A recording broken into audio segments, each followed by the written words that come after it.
こんにちは、斉藤直樹です。今回は正面顔の描き方ということで、結構ね、正面の顔うまく描けないっていう人多いんですよね。お悩みの質問来ておりますので紹介します。20代ロロロンロンさんからの質問です。斉藤先生、いつも動画ありがとうございます。先生の動画を見てちょくちょくですが、絵の勉強に励んでいます。本題なのですが、自分にはとても悩みがあります。それは顔です。斜めの顔や横顔などは描けるのですが、どうしても真正面の時、目が描けません。左右反転するとバランスがおかしくなってしまい、自分はそれ以降左右反転は使ってないです。でもどうしても真正面を描くとき、目がどうしてもなかなか描けません。描けても、あれ目がずれてるのかなとか、キャンバスを反転して確認してもズレが治りません。どうしたら真正面の時、ズレがなく、綺麗な目が描けるのでしょうか？ご教授ぜひよろしくお願いします。とのことです。はい、ロロロンロンさん、ご質問ありがとうございます。そもそもずれてもいい。むしろずれていないと変。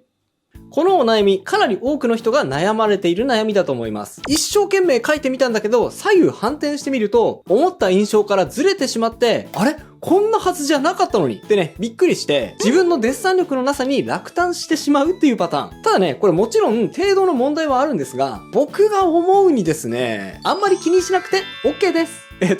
ちょっとびっくりしちゃった人もいるかもしれませんが、左右反転して変な顔だったからといって、別にね、そこまで気にする必要はないんですね、そもそも。あまりにもね、形がこう崩れていたら、それはちょっと直した方がいいかもしれませんが、完全に左右対称にする必要はありませんし、むしろ完璧に左右対称にしない方がいいです。なぜかっていうと、これを見てください。はい、僕の正面顔の写真なんですが、今からね、説明することがわかりやすいように、メガネを取った写真です。はい、まずどうでしょう？正面から見て別に変なところ、不自然なところは取り立ててないと思います。じゃあこれを左右反転してみましょう。するとどうでしょう？はい、なんとなくこう見慣れない印象になったというか、左右反転する前とは印象が変わりましたよね。これですね、他の人の写真だと分かりにくいっていう人は、自分の写真でやってみると、左右反転の印象のズレが分かりやすくなると思うのでやってみてください。左右反転すると、リアルな写真でもまるで違う人のように感じることがあると思います。はい。なぜこのように感じてしまうのかっていうとですね、絵にしてみると分かりやすいと思うので、僕の顔をトレースして絵にしてみましょう。すると、こんな感じ。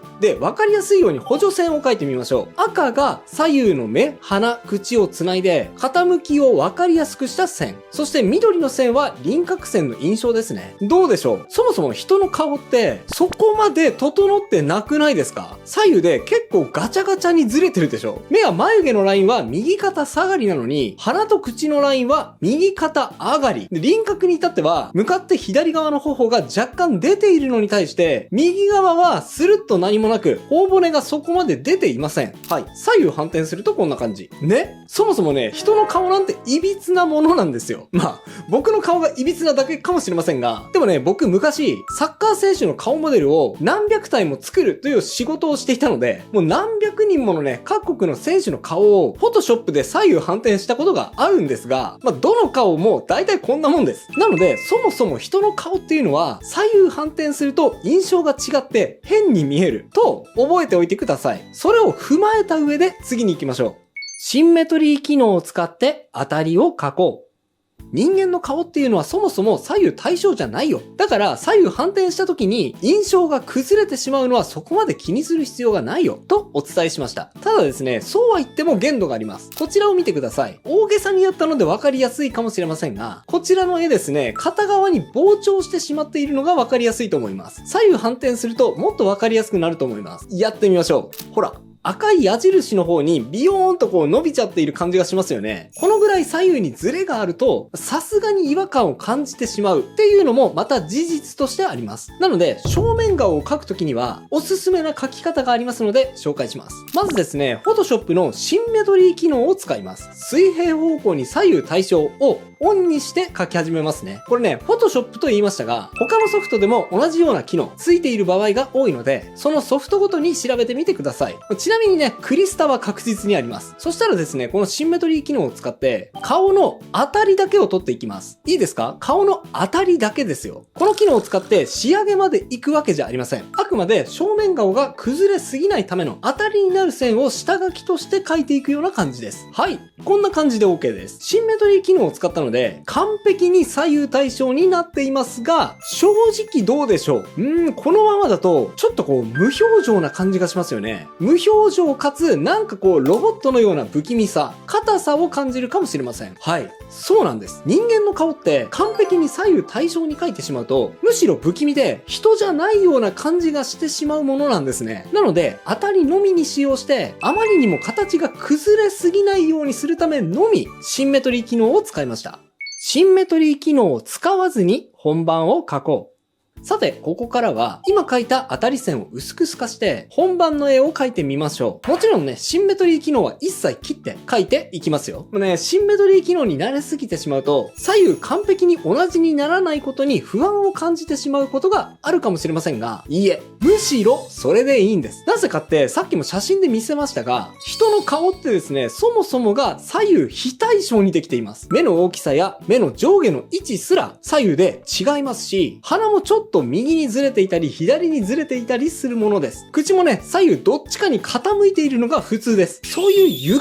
みこそがですね、人間らしさと言ってもいいでしょう。それらを完璧に排除して左右対称にしてしまうとですね、むしろ人間ではなくロボットのように見えてしまいますので、このフェーズではさっき撮った左右対称の当たりは参考にしつつも、むしろ左右で印象を変化させることに重きを置いてください。あえてね、左右で目の印象を変えてみたり、口をどちらかに傾けてみたり、気持ちね、左右で描き方を変えてみるんです。当然ね、髪の毛も左右対称ではなくて、どちらかにボリュームが偏った、こんな髪型も良いでしょう。さあ、いかがでしょう？当たり線はシンメトリー機能を使って完璧に左右対称にしつつも、それ以降はシンメトリー機能を切って左右反転は使わずに仕上げてみました。かなり自然な正面顔が描けたのではないでしょうか。はい。一応ね、左右反転してみましょう。すると、ほら、ね、さっき僕の写真を左右反転したくらいの違和感、印象の違いはありますが、そこまで形が崩れすぎることなく、正面顔を自然に描けたと思います。むしろね、このぐらい左右で変化がないと、人としてね、ちょっとこう不自然な顔になってしまうんだと思います。もしかしたらね、左右反転して印象が違うことによって、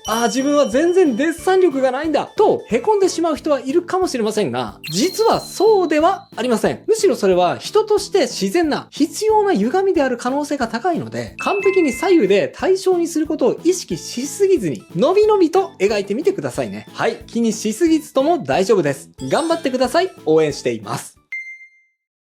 さて、今日はもう一つ質問にお答えしていきますね。質問紹介します。20代、山口さんからの質問です。斉藤直樹先生、いつもためになる動画をありがとうございます。私は絵が大好きで毎日描いているのですが、時々やたら調子が悪い日があり、悩んでいます。うまく言葉で表すのが難しいのですが、もう最初にペンを持った段階で謎の気持ち悪い感覚、嫌な予感がして、今日はダメかもしれない、と感じます。そしてその日は実際ダメで、何をやっても描けません。今まで何度も描いていて、慣れているはずのものが突然書けなくなったり、そしてそういう時は絵だけではなく文字も決まってうまく書けなくなります。線が思ったように引けなくなるという感じでしょうか。しばらくそんなダメな日が数日、ひどい時には数ヶ月続いたりすることがあります。この調子の良し悪しの正体は一体何が原因なのでしょうか。調子が悪くなってしまったらどうやって抜け出せばいいのか。なるべく絶好調で書き続けるにはどうすればよいですか。難しい質問かもしれませんが、もし何か解決策や対策があればご教示いただきたいです。よろしくお願いします。長文失礼しました。とのことです。はい、山口さんご質問ありがとうございます。書けない原因は不安を抱えすぎているから。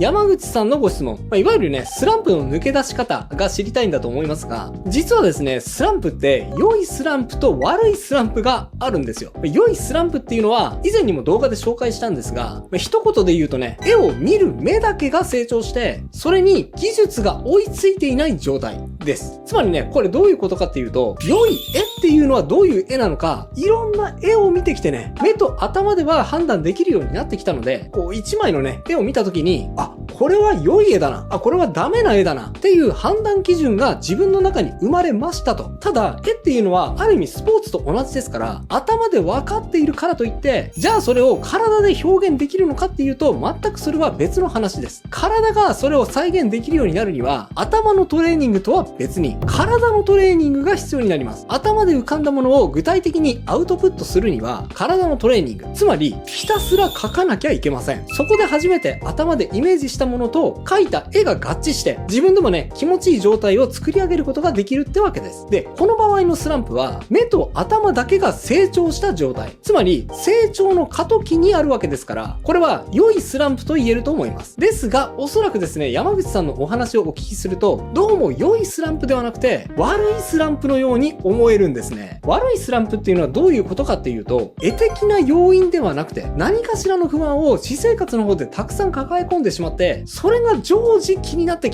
しょうがない状態にあるので、そのせいで絵を描くときにもなんか集中できない。で、集中できないから何を描いてもうまくいかないわけです。はい。これね、なぜそう言えるのかっていうと、山口さんの場合は絵だけではなくて、文章を書くときにも同じように書けなくなるわけですよね。もし仮にね、絵のスランプだけの問題なら、文章については別問題なはずなので、そこはね、連動しないと思うんですが、そうではなくて、表現全体にわたってうまくいかなくなってしまうっていうことだと思います。それはもうね、表現の問題っていうよりかは、おそらく一階層上の問題。つまり、私生活がうまくいかなくなっているから、その影響が表現に出てしまっているっていうことだと僕は感じました。山口さん、どうでしょうか？心当たりはありますでしょうか？はい。人間の悩みはですね、ほとんどが人間関係の悩みと言いますから、おそらくね、山口さんが絵が描けなくなる時には、決まってね、誰かとの関係がギクシャクしていたり、あるいはそれに準ずるようなことがありませんでしょうか？